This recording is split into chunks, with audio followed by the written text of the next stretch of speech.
Welcome to Pop the Left with Derick Varn and normally Douglas Lane, but today we have on our panel Djene Balajan, and we're going to be talking about conspiracy theories and the deep state. Now, those who've listened to Pop the Left for a long time know that conspiracy theories in the left come up a fair amount on our discussions, and we even have done at least one dedicated show to it in the original podcast series from 2012-2013. But we may have done another one in this run. I actually can't remember. So today that we're going to be talking about a very specific angle and with a very specific example, which is the history of the term the deep state and its relationship to Turkish politics, which is good Dr. Balajan's specialty. And then the CIA conspiracy theories on the left, and the kind of now you and I have talked about this before on a Theorizing with the Hammer special, but the kind of omnipresence often and omnipotence often given to the CIA and the American deep state by the left, while also claiming its incompetence. And you and I kind of mutually fall more on that. A lot of times it's actually just incompetent. And so we're going to talk about that too. In the parent room today, we're going to be talking about the DSA's foreign policy delegations, particularly the ones to Peru and to Venezuela, as well as why you should stop caring about the TYT gray zone debates and maybe focus on something more important. But, we'll get to that in the parent room. So those of you who are subscribers will have that to look forward to. Hey, Djene, how are you doing? Hey, how's it going? It's going well. How are you doing? It's good. How does it feel to be Doug Lane? Or actually, in this case, you may be playing the role of me, and I'm playing the role of Doug Lane, which is even more confusing. But so, how does it feel to be Varn? You are Schrodinger's Varn, Doug. You're Schrodinger's Varn or Doug Lane. You can pick which one you'd rather be, but you're one of us. So, well, I'm not going to answer that question. That's bait. That's just straight up bait. It's straight bait. I will be me. I will strike an independent path between Varnism and Laneism. Yes, as Lane is your boss, and Varn yells. Well, Varn's ultra leftism and Doug Lane's liberal idealism. Oh yeah. So let's talk about the deep state. It's a word that gets thrown around all the time. I've noticed it's been mostly associated now with right-wing conspiracy theories and the Tucker Carlson crowd. Let me enunciate there. But it has a more interesting history. And I think we do need to understand that history in the context of Turkey to then understand maybe the rational core of truth to any deep state talk in the U.S. And I also want to talk about maybe a little bit about how it's being picked up by certain sectors of the left. I'm thinking of TrueAnon here, people around the gray zone, etc., in ways that maybe are not all that illuminating either. But we'll get to that. So where does the concept of deep state come from, Djene? Well, I mean, in a kind of general sense, as a conception, the notion that there are kind of hidden brokers of power is nothing unique to the modern era. It's nothing unique to Turkey. You can trace it back, long before the modern era. So the notion that decisions get made behind the scenes are ancient. I think we can all recognize that as a part of political life. Conspiracy theories aren't something new. They are kind of an ever-present sort of tendency within politics. But this specific term, the deep state, as far as I understand, originates from Turkey, and it's within the context of studying Turkish politics and history that I came into contact, encountered this term, derin devleti, the deep state within the Turkish political context, and more specifically, it referred to the kind of hidden relationships, or at least the kind of obfuscated relationships between various elements of the Turkish state, certain political factions, most notably on the far right in Turkey, mafia element, Kurdish tribal leaders, individuals associated with the Special Operations Office in Turkey, the relationship between those groups and Project Gladio at the end, which was a kind of intelligence stay-behind operation established after the Second World War, during the Cold War. That's most well known within the Italian context, but there is also a kind of a branch in Turkey known as Contra-Guerrilla, the anti-group. And so the kind of opaque political forces that operated behind the kind of formally democratic structures of the Turkish state sort of come to be known in Turkish political discourse as the deep state. But of course, this concept long predates, like the Cold War era.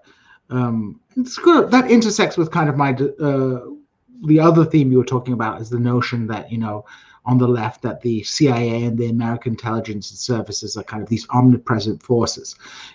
Many of the figures associated with the deep state, had training in the United States, worked with the United States intelligence, but the kind of existence of kind of opaque structures of power, relationships between criminal elements and elements of the military, that wasn't invented in the post Second World War era. In a modern sense, you can see it all the way back to the Committee of Union and Progress, the so-called Young Turks, the opposition movement that developed during the late 19th century in opposition to Sultan Abdülhamid. Abdülhamid was kind of a neo-absolutist monarch who had crushed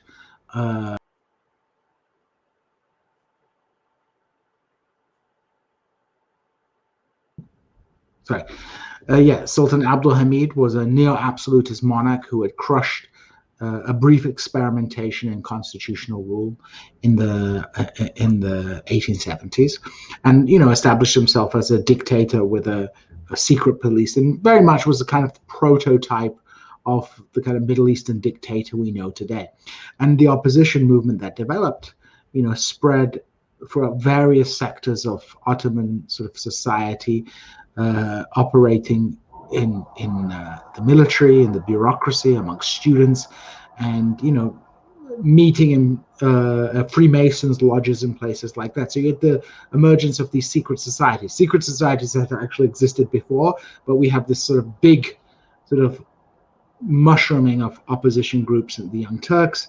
And in 1908 there's a revolution in Turkey. The largest faction, the Committee of Progress and Union, which becomes the Committee of Union and Progress, comes to power.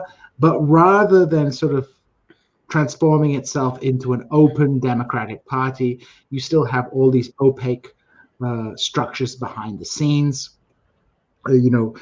outside of the formal sort of structures of power.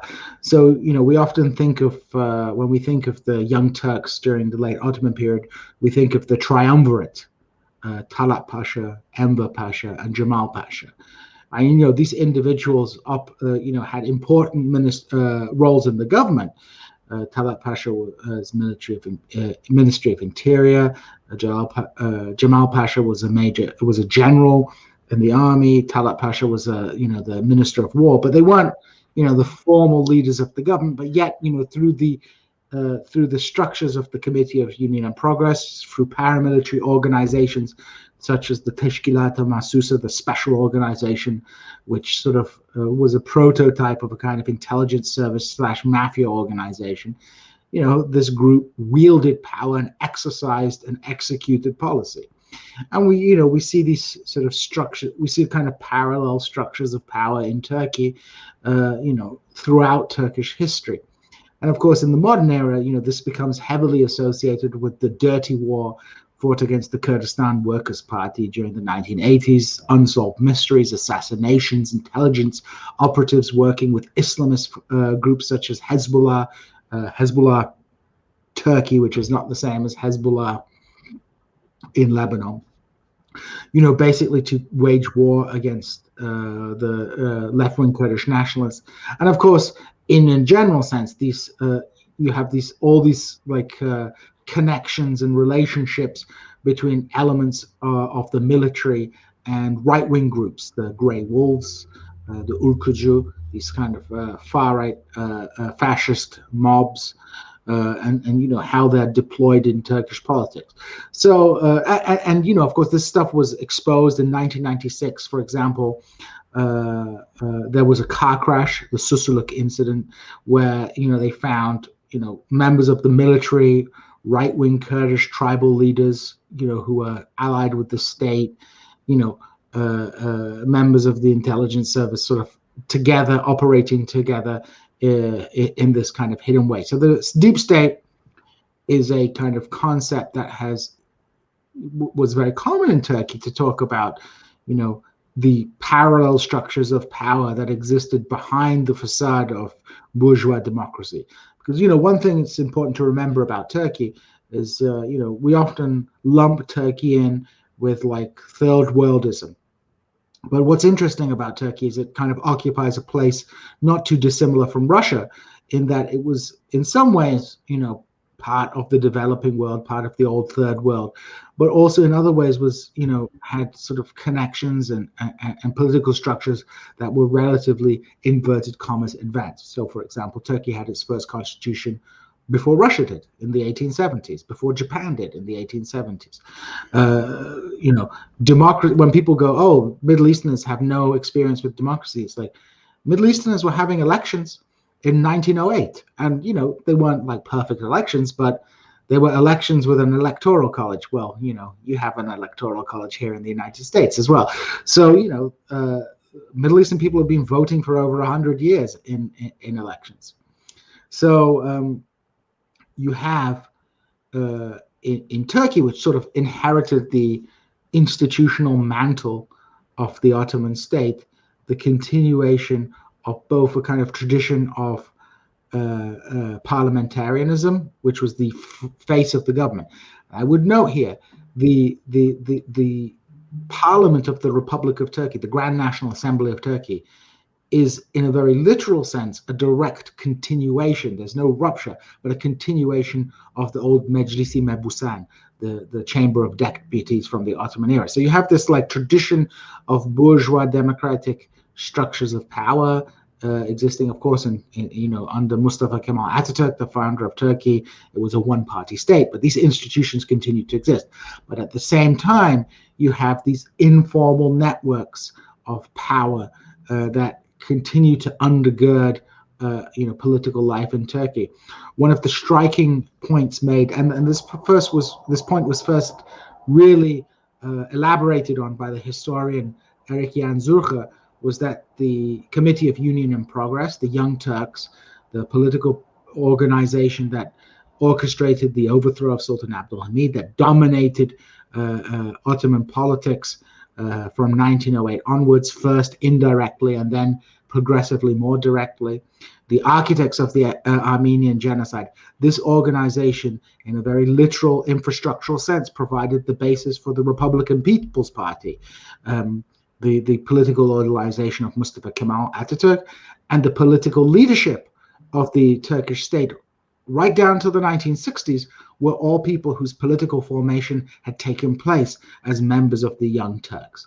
And this, of course, is one of the reasons why I do definitely think that the news network, the TYT, should probably change its name. It's very much the Washington Redskins of the independent media world, because this political organization, although beginning life as a kind of liberal constitutionalist organization, very quickly, especially after the Balkan Wars in 1912, 1913, became a very sort of vicious Islamist / ethno-nationalist political organization that engaged in extremely brutal ethnic engineering.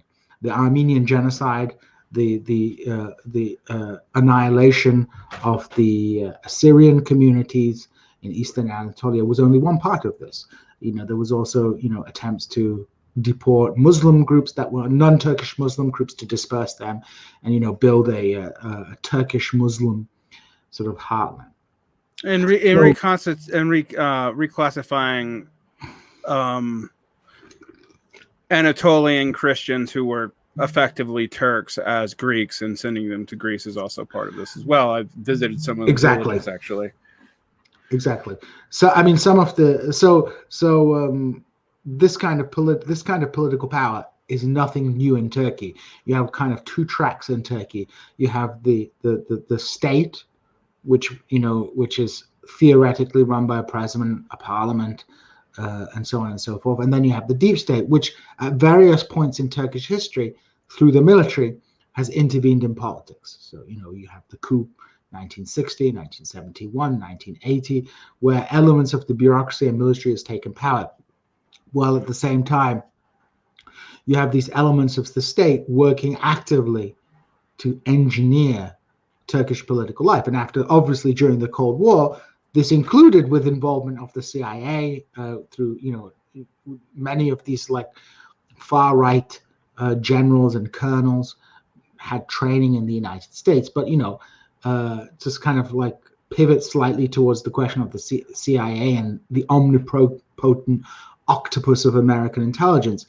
These Turkish actors were very much operating within an indigenous tradition of sort of secret political activity, and acting with their own interests, right, which was to suppress communism, to suppress Kurdish nationalism, and other groups like that. And of course, across the Middle East, we see, many of the revolutions from Egypt to Iraq and places like that were conducted and executed by secret cabals primarily within the military, whether the free officers in Egypt and Iraq.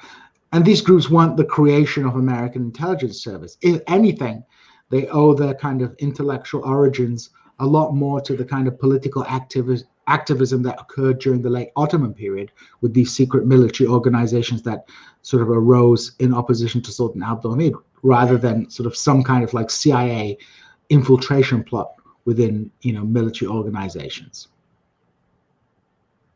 So what is the relationship of this establishment of the Turkish state as we currently know it to the U.S. Functionaries that kind of loosely get called the deep state right now? Well, I will, honestly speaking, I do not know how the term has kind of jumped, but, I remember when I was at high school, when we were studying, British politics, one of the things our teacher talked about was the secret wiring of the British state, these personal connections that people make in the judiciary at elite institutions like Oxford. You look at the British government now, they all study together, right? So how the word the deep state made a jump from Turkey specifically to the United States, I'm sure there's a very good Wikipedia article about this or something like that, but it's definitely, I think, come to be used in a similar way to the way it's used in Turkish discourse. And of course, within Turkish discourse, there are various kind of iterations of what the deep state is, from, the kind of more mundane conception of it being these kind of like bureaucratic cabals that exist behind the scene but have effective political power, to the kind of more sensational conspiracy theories where like there's a secret community of crypto Jews working for Israel, controlling things. And in the United States, I think there's certainly a utility in the more mundane sense to talk about a deep state. And I think Americans have been often very, at least, liberals have been very reticent about even addressing the notion of a deep state. They very much kind of buy into the, supremacy of the president, the supremacy, like Congress makes decisions, the state executes it. But, I think more and more that, people are coming to see the kind of I think the cabal of power, bureaucratic inertia, and control that restricts the executive power of elected officials. They have to policy is personnel, and a lot of this personnel remains in place. So of course, the concept of a deep state makes sense in the United States, just as it makes sense in any sort of developed bureaucratic state, as you know. But I think we end up with kind of sensationalized versions of it. And I don't think this is anything new, Ron. I'm not an expert on the United States, but the whole JFK conspiracy is all about like secret cabals within the American state, their connections with mafia groups working to assassinate an American president, right? So it's not a new conception, but I think definitely this word has taken on a life of its own, and it's kind of being integrated with all kinds of sensationalist notions, which have an element of truth. We laugh at QAnon for the notion that Trump is leading this kind of secret war against a cabal of pedophiles that wear children's skin shoes.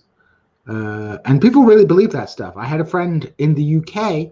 This is the beauty of social media. A friend in the UK who was really buying into this stuff.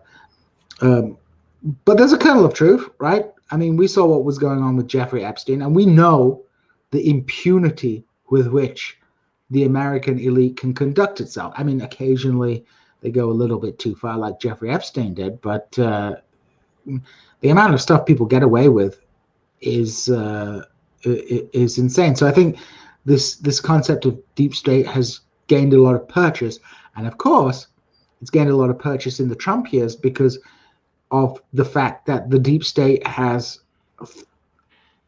really has been at points trying to resist and assert power over the Trump administration, and these conflicts have been very public. With all these secret op-eds and with Trump complaining about the deep state.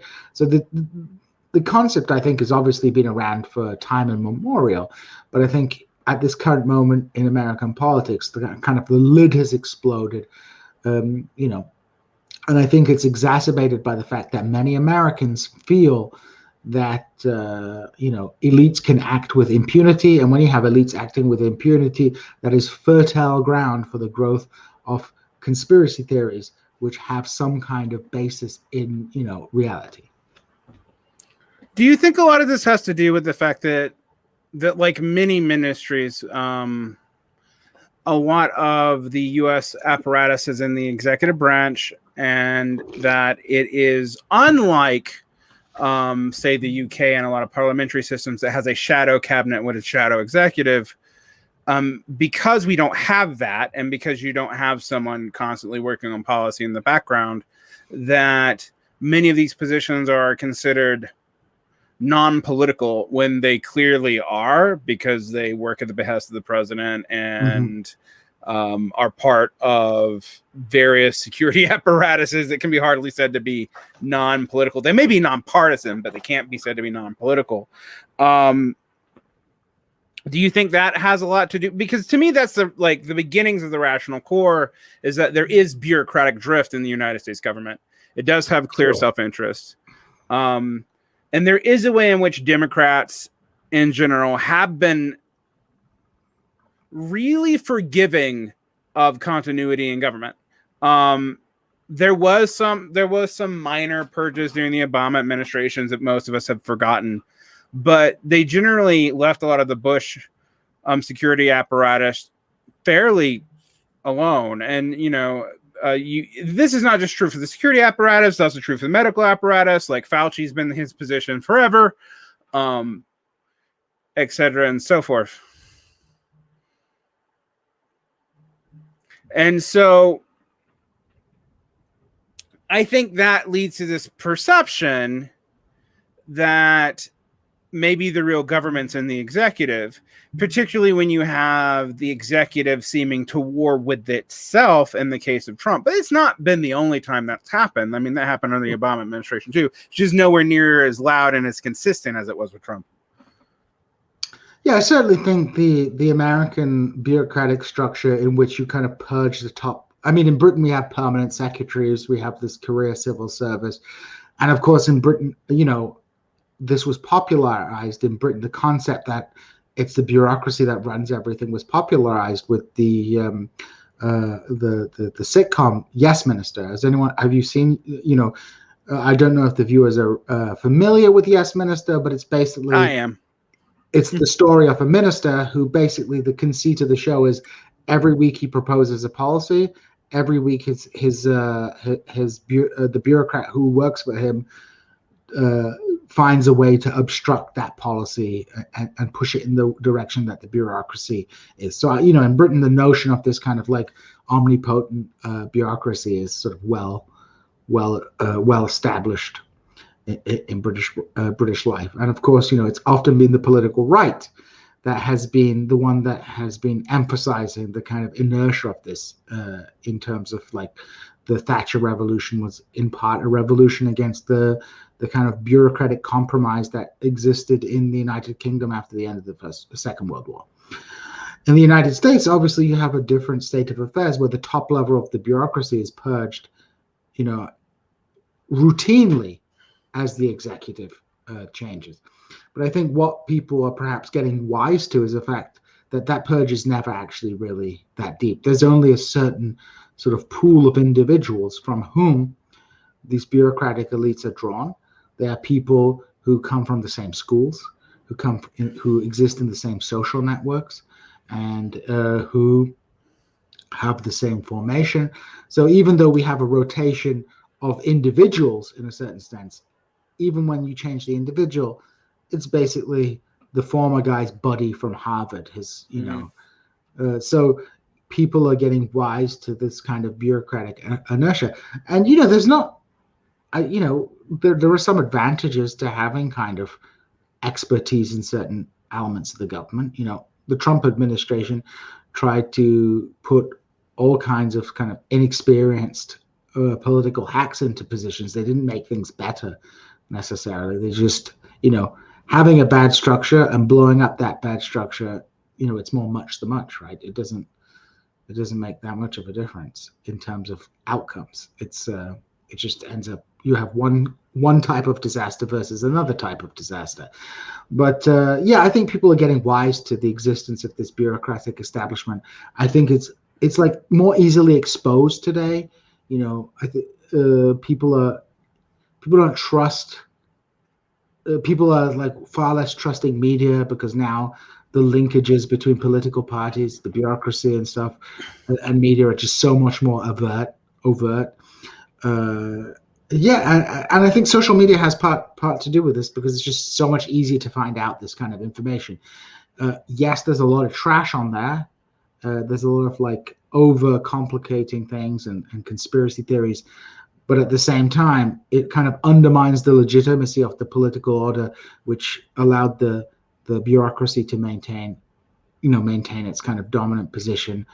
And it seems the only people who buy into it today are kind of MSNBC liberals who are now rallying behind professionality as a kind of as a virtue in and of itself, right? Right. I mean, it's the same thing as when I would hear MSNBC liberals talk about how we should never abolish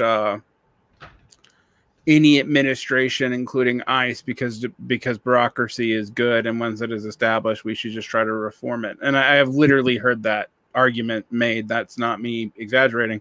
However, what I find interesting about this, though, is you compare the origins of the deep state and its use in Turkish politics and American politics. In American politics, you have something roughly like someone like Pareto would have described about the SPD, and what in the Italian Socialist Party. Now, I'm not a huge fan of Pareto's theories ultimately, but there is a truth that like there is bureaucratic drift in both of the socialist parties. And in fact, I was shocked. I was listening to Ben Fine on an interview recently point out that like the SPD had more permanent full-time staffers than the current Labor Party. And this is the SPD of the 19 teens. Than the current Labour Party in Britain does, which is kind of shocking. So you do have people who are this political bureaucratic cadre, but in the case of the SPD, they're actually not directly involved with government. It's actually bureaucracy coming out of the party itself. One thing I find interesting about this is that while it does seem true that Trump had some kind of war going on in bureaucracy, also he seemed to wield power by not appointing people, or by appointing people who did not have to be approved, by constantly having interim heads of things, which, you know, a lot of people have doubled down on as part of why things were a mess during COVID. And while that may be the case, it's almost impossible to know, because we don't really have a valid comparison for 100 years where we could say that if we had working ministries in all these areas, they would have been a whole lot more competent. But I find it interesting because one thing that is different is the deep state of the Ataturkish Young Turk project, the Ataturk and the Young Turks' goal of unifying Turkey and creating a Turkish secular bureaucracy, had a more explicit ethno-ideological goal than you could possibly accuse the bureaucracy of the United States of. Would you agree with that? Because I mean, I actually don't know that I find that there is an elite consensus in America, but I don't know that there can be said to be an elite governmental agenda. Yeah, I mean, like, I'm not as familiar with the case of the United States, but certainly, you know, like, the political project taking place in Turkey was a very specific one. I think, in general sense, you know, that you always have these bureaucratic structures operating political agendas behind the scenes, behind the kind of formal institutions of democracy wherever you are, but the political context matters. You know, Turkey is, compared to the United States, a relatively compact territorial state, whereas the United States is a continental empire, a federal continental empire. So obviously, I think there in America you have this huge federal bureaucracy at the heart of an imperial state, and I think often what we're seeing is like there's factionalism between different factions of that, and they're trying to appropriate power, maintain power, to make themselves seem useful, so that they can increase their budget. So I think some of it's material. Obviously, there are individuals within this larger bureaucracy that will have ideological agendas. But yeah, I don't think it's probably in the case of the United States. And again, beyond kind of like during the Cold War era, kind of vague anti-communism, I don't think it has such a clear ideological mission as sort of the Kemalist bureaucracy and the kind of political order of the Turkish military has. So I think some of it is just bureaucratic inertia, and of course perhaps we should say the bureaucracy also, one of its jobs is to, this sounds very crude, is to maintain capitalism, right? In the face of in the face of social challenges from below. But I would agree, at least on a surface level, I don't think the American bureaucracy has such a clear ideological mission as, for example, the deep state in Turkey did, which was to kind of maintain a capitalist national political order. Another thing I would actually say, and you and I have talked about this off air, different parts of the United States governmental apparatus operate at different levels of competency. Like the intelligence agencies can be wildly ideological, but mostly competent. Mm-hmm.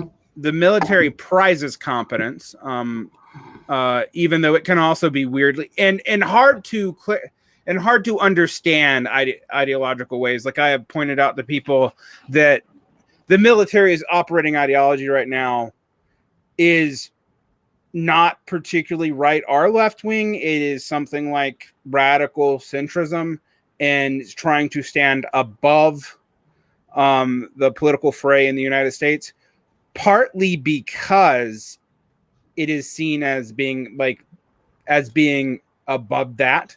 We can see that in its neutrality, particularly the brass's neutrality, and not allowing itself to be used by the Insurrections Act, and during the Trump administration, during the George Floyd protest, which historically speaking they could have done.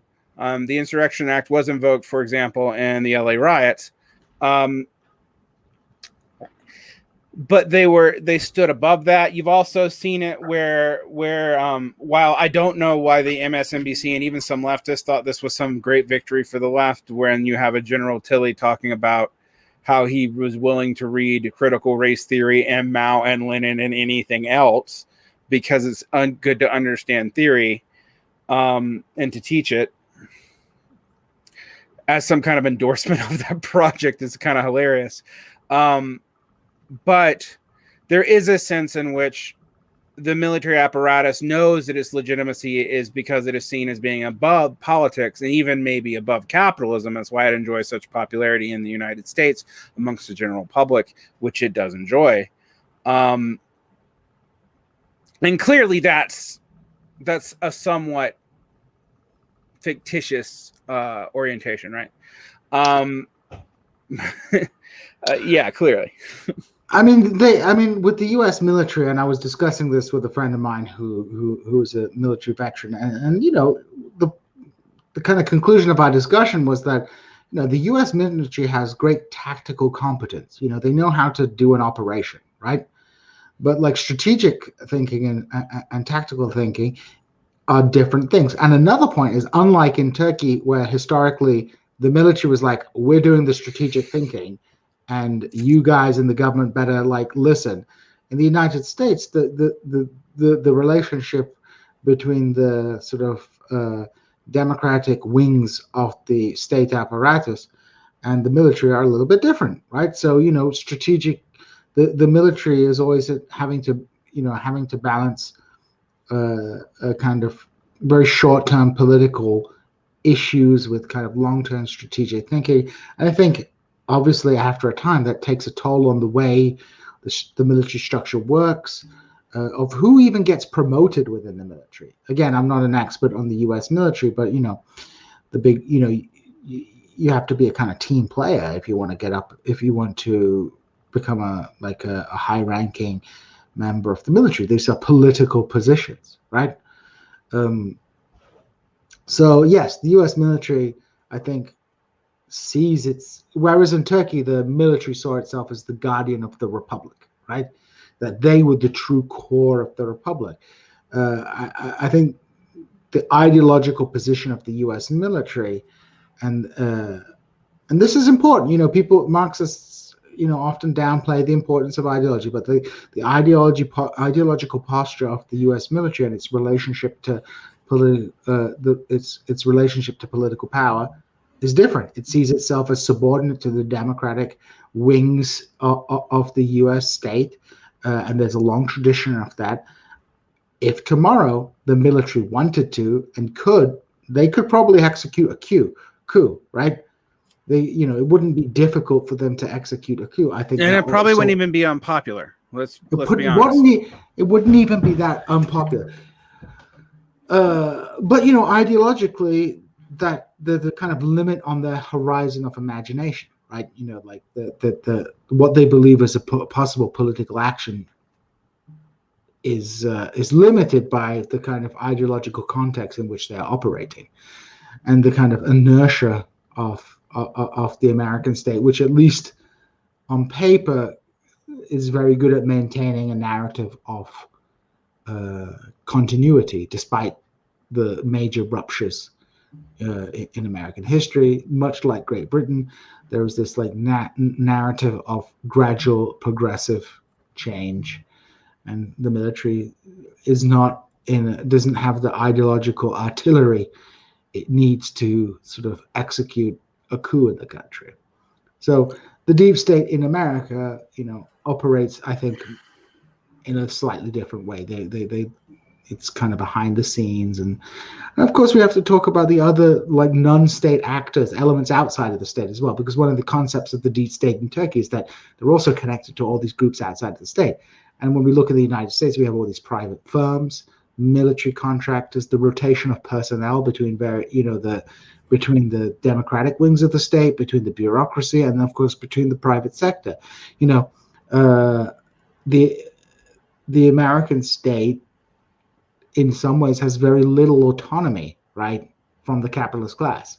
When we compare China to the United States, I think the big difference is that the Chinese state, through the Communist Party and the organization of the Communist Party, has some autonomy from the capitalist class. They can drag Jack Ma out and shoot him behind the chemical sheds, right? Right, but they couldn't do it to other capitalists, and this is something that I don't think is dealt with enough, because they are also dependent on their place in the production chain, and the government knows that, and China knows that it couldn't assume all that overnight, nor does it want to. And Xi Jinping has actually explicitly said that not only were they not going to seize the means of production in all cases, or turn de jure state-run firms into de facto ones, that in fact the role of the markets were probably not going away or even lessening in the immediate to midterm future.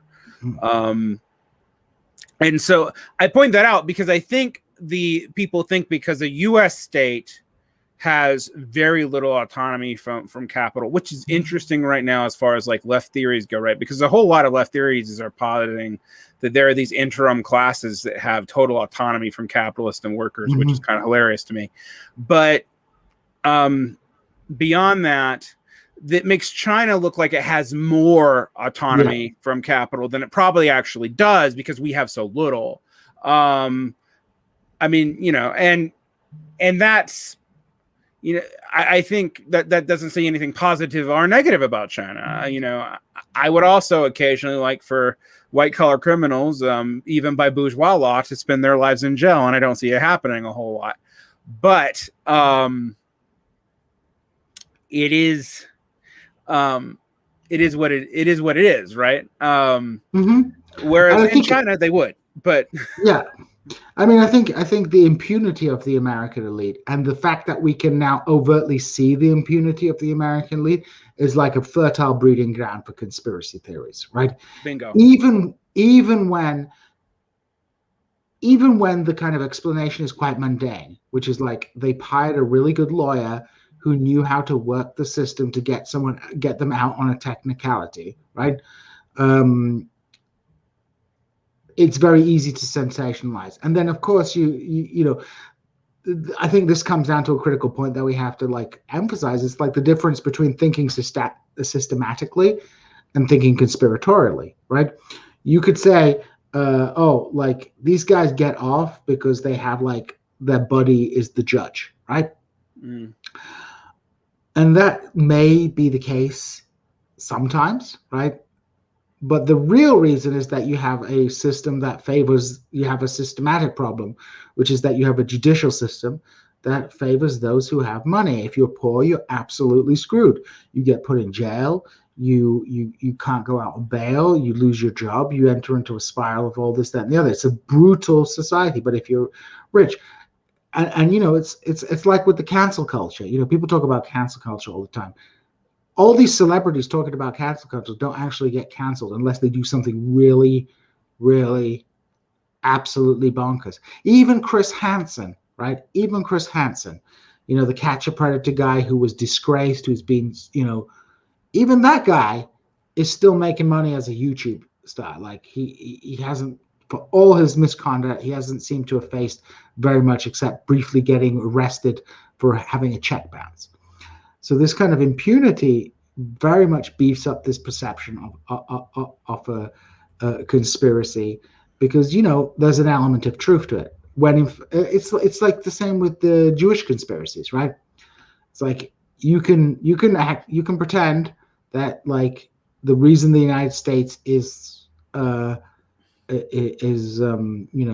pursues a pro-Israeli policy is because they're under Zionist occupation, right. The AIPAC secretly rules everything. Rules right? Or you could just say there's a whole load of like institutional reasons why the United States is like really into supporting Israel, which, yes, Israeli lobbying and support from certain elements of the American Jewish community are a factor, but they aren't, there's nothing conspiratorial or magic about it. It's politics, right? Right. It's also a way for U.S. to launch military bases into the Middle East, like, I mean, Joe and Biden prime said real it. estate for that. Like, Joe Biden literally said it, right? He said if they didn't have an Israel, they would have to create one, right? But and then they you can can't always obviously, rely on Turkey for that, which is what yeah, they would like to do. you can always weave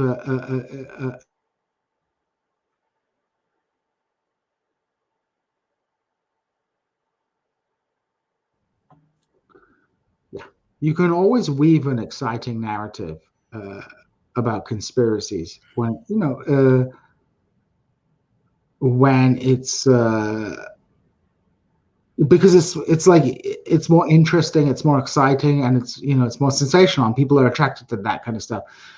But a kind of boring discussion on like the routineness of the institutions, the banality of the institutions that force this kind of stuff along, is less sensational. It's like how people view totalitarianism. People in the West view totalitarianism like the John Hurt 1984 movie. It's like really glum and serious, when the reality is a lot more like Death of Stalin, where it's kind of like absurd and ridiculous, right? So the conspiracy adds is to a certain degree a mystification of what is ultimately a systematic person, because it becomes fetishized around certain individuals, and like George Soros, right? Like political right. George Soros is the font of all evil, funding this, that, and the other. When George Soros funds a lot of things, but there's nothing conspiratorial about it. He's a rich billionaire, and billionaires fund political organizations because we live in a political system where capital rules. That's literally the point of capitalism. Feudalism, those who master the land are in control. Capitalism, those who have capital are the masters. And so, is it surprising that a guy with a lot of capital is involved in politics? It would be weird if he wasn't. Right. I mean, it's interesting to me when you compare the liberal left to the right on this, because the right's more vulgar, but the liberal left can take similar postures.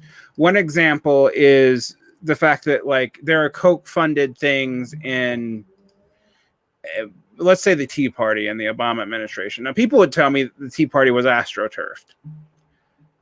And at a certain point, I think they were right. But when people think it began as an astroturf organization, I don't see a lot of evidence for that, as even its original founders denounced it as being astroturf, indicating that they at least felt that there was a time where it was not. And that is a kind of more subtle form of conspiracy theory, and frankly, it's true enough, all right?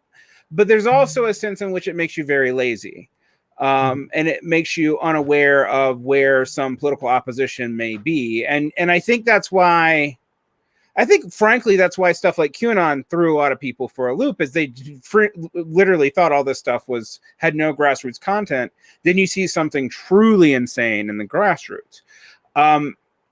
We'll tie it back to international conspiracies in a second, but I also wanted to bring up, though, that the ideology of populism, because it tends to have very simple notions of cultural, ideological, and economic quid pro quo, tends to degenerate into this. I mean, Christopher Lasch wrote about this in the late 19th century, that the death of the populist movement in America was that as it stalled out and began to be recuperated by the Democrats in the 1920s, it fell into rapid conspiracy thinking. It became also more and more right-wing, more and more anti-Semitic, more and more anti-foreign. It started sounding a lot more like the Know Nothings. It didn't start out that way at all. It was an agrarian populist left movement. Now, I bring that up because I think this conspiracy thinking, and particularly in regards to foreign politics, can can seem like it's left wing in orientation, but actually be a sign that we are degenerating into something more reactive, and that we really aren't, that we really are headed on a similar trajectory to Tucker Carlson, to be frank. And I say that partly because I've seen it a lot in my life. I've seen a lot of structural thinking degrade into conspiracy thinking, and then a lot of people never quite getting the structural component. And frankly, if you're on the losing side of things, which is why the cultural right has been given to conspiracies for so long, conspiracies absolve you of failure. They just they do. And the fact that there are real conspiracies going on on a small scale, usually all the time, that you can find enough proof in the world to justify the wildest things. But let's talk about the American apparatus and the deep state. Why we don't think it's competent enough to pull a lot of these broader conspiracies off. I mean, even Gladio, my friend P.H. Higgins was trying to join us tonight, but unfortunately had technical problems, was going to talk about how it's almost impossible to study like the days of lead in Italy now, are what actually happened with Operation Gladio, because so many conspiracy theorists in Europe and America, both right and left wing, have speculated upon it to the point that you have to filter so much out to figure out what could possibly be real, because so much of it's speculation presented as truth without any evidence, because there were real things that happened and that were made available to the public, that it's actually made it more difficult to talk about any of the things that the U.S. government actually did in Italy. It's probably less so in the case that you mentioned in Turkey, only because Turkey has not played the same role in a lot of the U.S. popular political imagination that the days of lead have indirectly. Eurocentrism in this case, for real, for once.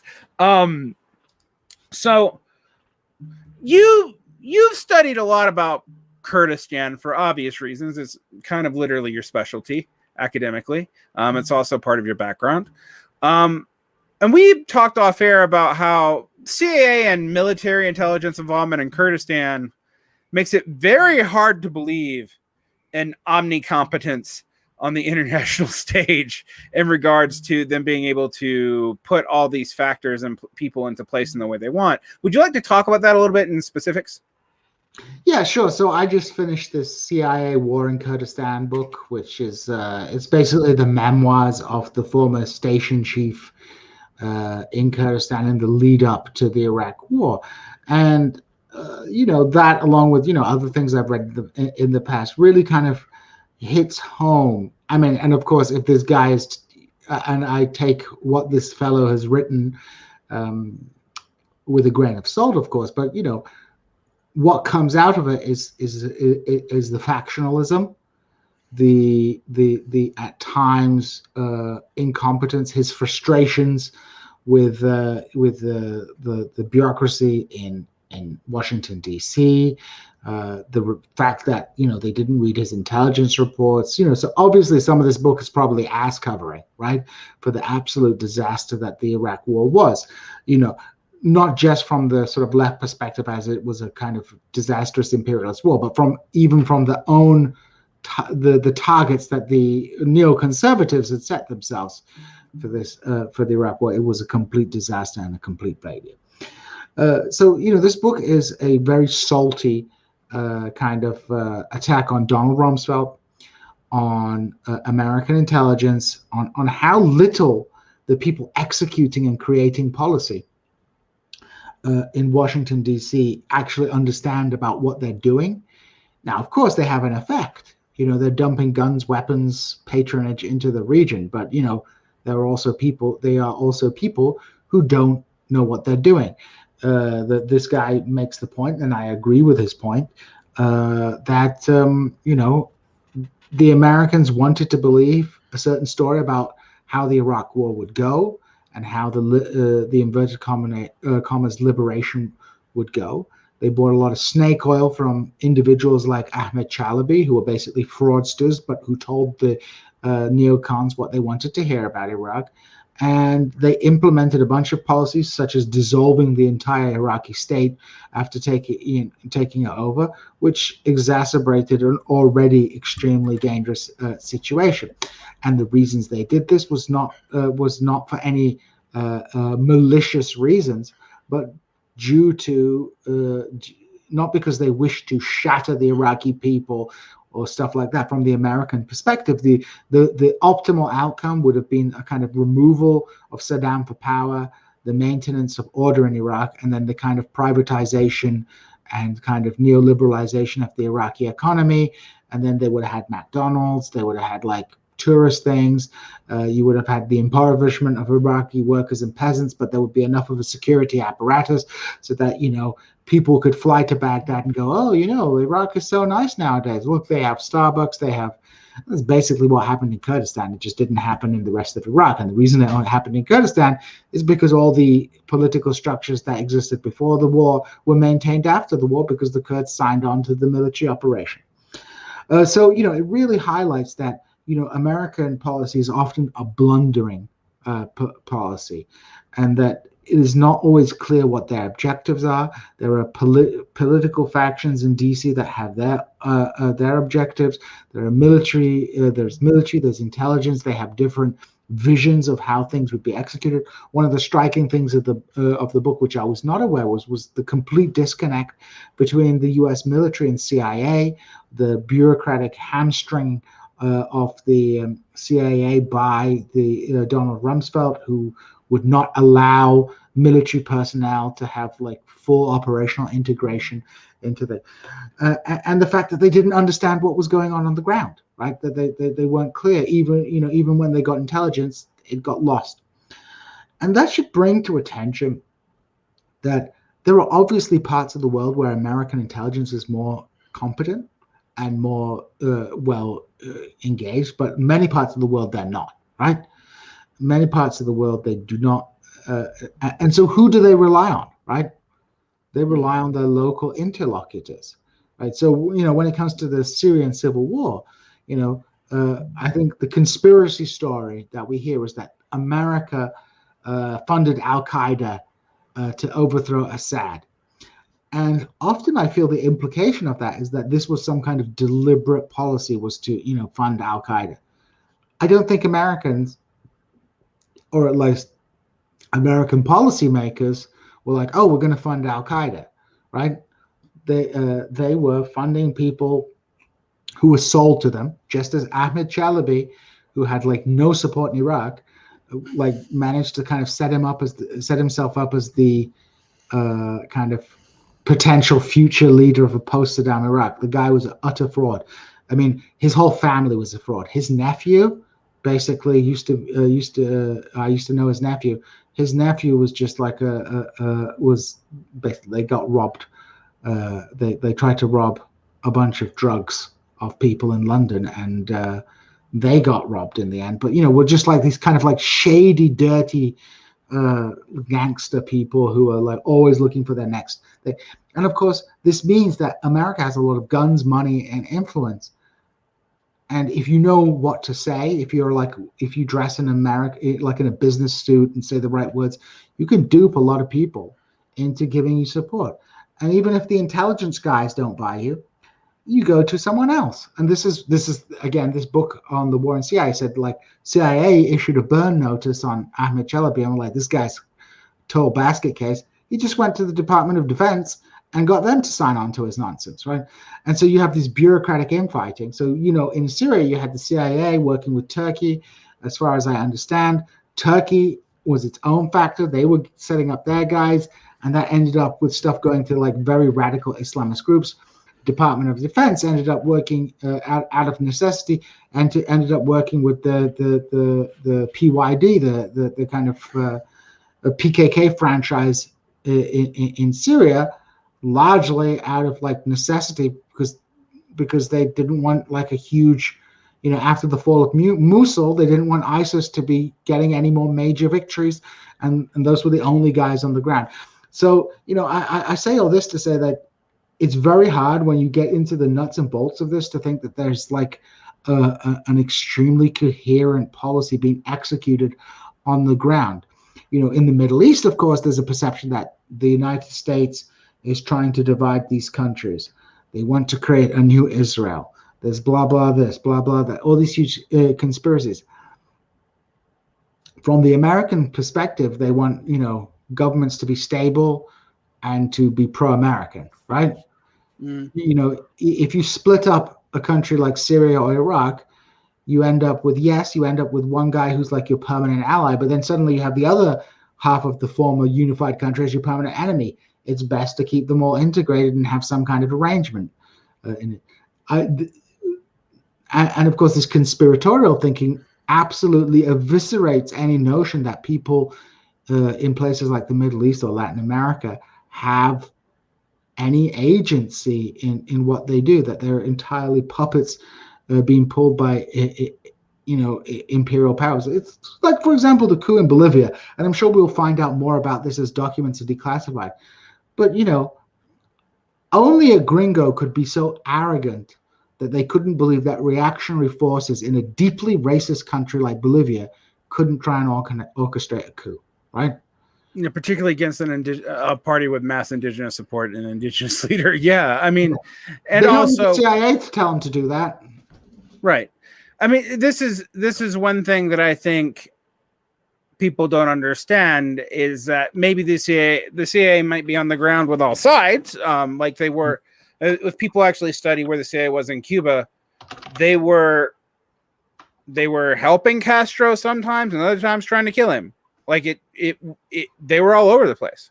They usually have a strategy of investment in all sides and in chicanery in all sides. But I think the Al Qaeda example is very interesting because there's all this like Al Qaeda was a U.S. creation, but then you have to believe that Al Qaeda was created to attack the U.S. to justify, I guess, the Patriot Act. Because if you go far enough back with that, you see that U.S. Saudi and Afghani policy in the 80s is key to how all this began. And that doesn't seem like a story of competence. It seems like a story of mutual hubris between the Americans and the Soviet Union. And no side really understanding the people in place they were messing with and destabilizing all kinds of forces in so doing, both in the case of the USSR and in the case of the United States supporting the Mujahideen. I find that interesting, but I don't particularly find it compelling to believe that the Al Qaeda was a U.S. State Department or CIA project. There doesn't seem to be enough evidence for that. I have known people in the military who believed it wasn't really one consistent thing, and that our perception of it as a unified whole was a Bush administration conjuring. But that's not the same thing. And also it doesn't require as many people to be involved. Like some sketchy messaging versus inventing a Islamist political force is those are very different levels of scale. Well, it comes down to the difference between strategic and tactical thinking. From a tactical perspective, arming group, radical Islamists in the in Afghanistan to fight the Soviet Union, to teach them a lesson for what they did in Vietnam, makes a lot of sense. But of course, I don't think they were like, oh, we're going to use Al Qaeda in the future, 20 years down the line to attack, to justify a war on terrorism. If anything, the whole Al Qaeda thing was a distraction from what they really wanted to do, which was to invade Iraq, right? Like the objective was Iraq for these guys, right? Who the Bush administration people. Had there been no 9/11, it would have been easier for them to fabricate. They could have still fabricated a casus belli on Iraq and fought the war that they wanted to all along, right? So, I don't think, I think some of this conspiratorial thinking doesn't help. And even when organizations are like funded with the support of certain nation states, it doesn't mean that those organizations are under the control of those nation states. Look at an organization like the PLO, which was established, under the purview of the Egyptian state, but obviously over time, became like its own independent entity acting according to its interests.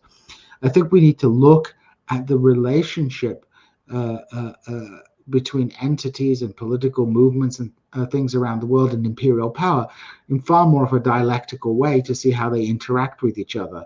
And at times, even when there is a major differentiation in power, you know, uh, objectively weaker groups are able to manipulate and shift the political agenda of an imperial power in a way that is, beneficial to that group. That's not and none of this is to justify sort of imperial adventurism, but I think it's critically important that we gain a realistic understanding of how imperial power works, not in a conspiratorial way, but in a kind of like systematic way where America, as the kind of core of the imperial world, exercises power exercises enormous economic and military power around the world. But there is no kind of octopus head at the center of all these tentacles controlling everything. Rather, you have,